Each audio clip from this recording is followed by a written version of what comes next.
ఏం ఆలోచించావు? దేని గురించి? రాఘవ గురించి.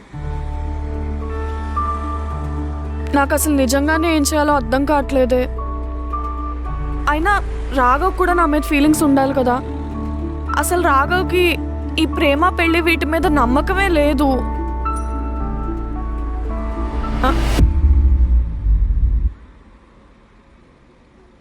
ఏంటి? ఏంటమ్మా, రాఘవకి నమ్మకం లేదా? రాఘవకి ఫీలింగ్స్ లేవా? ముందు ఫీలింగ్స్ వచ్చిందే వాడికి.